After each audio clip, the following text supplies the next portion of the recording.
Okay, so I am going to make this short, I promise.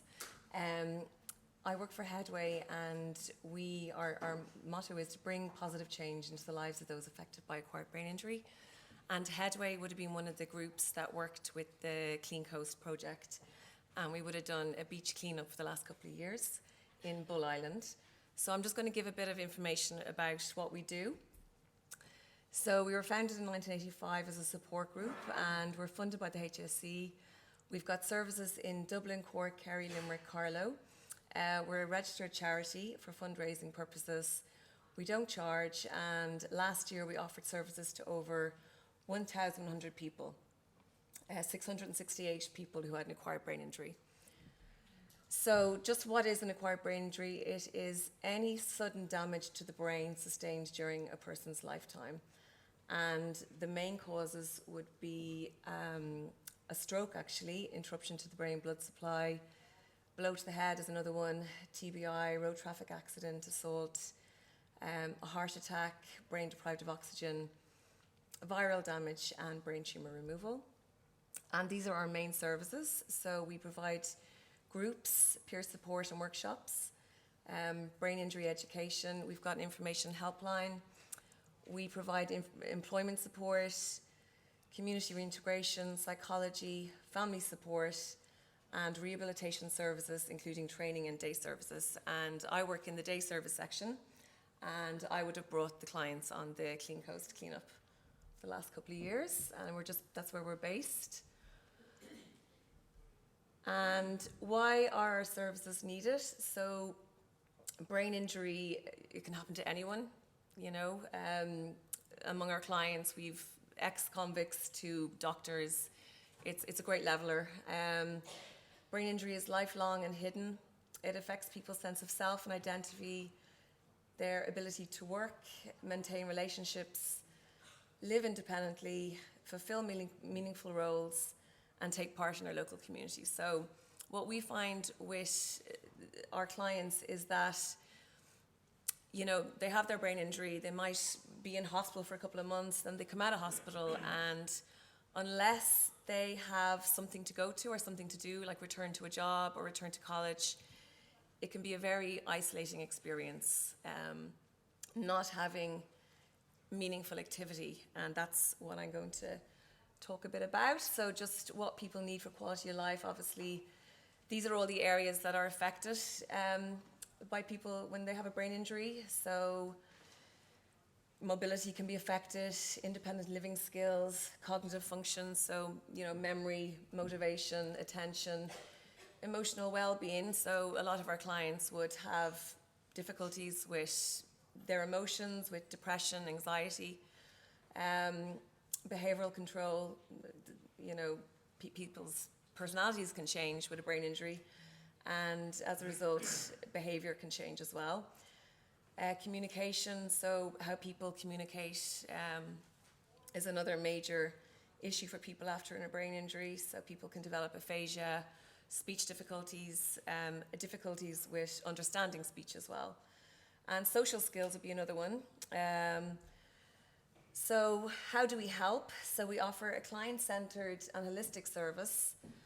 And what we do is we try and work with our clients to regain confidence and increase their quality of life and well-being through meaningful participation.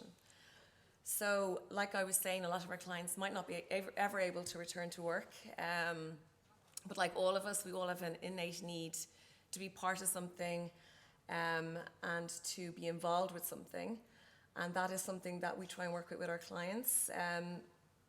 Obviously, some of our clients would want to return to work or education where possible. We would work with people to get involved again in leisure and social activities, and then, of course, helping people to fulfill their family roles and their social roles as well. So a big one would be increasing inclusion in local community. And then just some information about the different services. I'll just buzz through that. So we noticed a couple of years ago that any of the programs that we offered that involved being outdoors, in nature, were actually going down really, really well with our clients. So even though obviously we have, psychological services, we offer counselling, we have the workshops, we have information and support. Funnily enough, it was the programs where people were outdoors, in nature, working together as a group that actually were really, really popular. And the most people signed up for them. And even people who'd never done anything outdoors before reported great benefits, even if they were just watching, which some people would do, just watching other people work away. And that's a herb garden that the clients built, and that was in the Heritage Gardening Group in Donnybrook, so that's close to the centre where I'm based. More photos. So our Clean Coast project. So this is something that we did for the first time in 2012. And we've taken part every year since then because it just worked so well. It really was an eye-opener for us as staff, because when we were explaining to the clients initially, they were thinking all they were doing was picking up some rubbish. And what we found was it was a great example of a purposeful activity that provided meaningful engagement. So just what I was talking about there was how people have that need to be engaged, to be, I suppose, useful, to be doing something that makes a difference, no matter how small. And what we found was we got a talk. This was done on Bull Island, and the first one actually was an absolutely beautiful day, which really helped.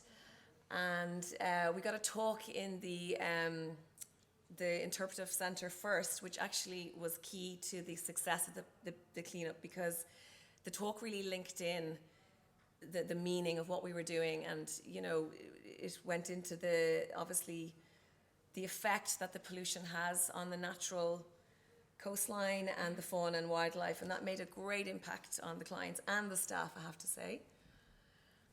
And it really, I think it was actually a really feel-good exercise for the clients and the staff. So afterwards, we would have got feedback from the clients, and one thing that came up was they all talked about, and like I was trying to find one word that described it, and I think nature connectedness probably described it the best. They all felt really good after the cleanup, and they felt an affinity with the actual coastal area, which was really nice to hear for us, because it's sometimes very difficult to find things to connect with the clients. So this really, really worked. They felt kind of a closeness to the beach, if that's probably the one way of describing it. And another benefit was there was an increased feeling of vitality. So I don't know if that's just I think people feel more vital anyway being close to the sea. But it was something that was reported back by many of the participants, and for that reason alone, even, for people obviously who struggle with all the difficulties with acquired brain injury, it certainly is a reason just to keep doing it. And then, of course, the knowledge, we all found out so much that we ever knew, and really helped with the sense of purpose as well. So also, another benefit that was reported was the clients actually talked more about environmental sustainable behaviour. So they became much more aware of the environment, of how actions, the impact of their actions. And it was actually something we noticed really linked in with the well-being as well, and I really think that having that care and that awareness of what we do and being environmentally sustainable does help with actually feeling better about ourselves. And then another benefit was an increase in active citizenship. So with our clients, a lot of them can become marginalised after a brain injury, quite isolated, and certainly becoming involved in something like this was a very positive thing. And with active citizenship, it's something that comes up again and again in disability services. It doesn't matter how small the action is, it's still a powerful thing to be an active citizen. And community participation as well, because we had a centre close to the beach in Bull Island in Clontarf. Now we've moved now to Blackhole Green, But, you know, the beach was something that we'd go down to. We'd go for walks down to Dollymount, and, you know, it was this kind of sense of being part of that community, that local coastal community as well. So that was last year, and certainly it's something as part of our program that we hope to keep continuing every year and build on that as well. So thanks very much.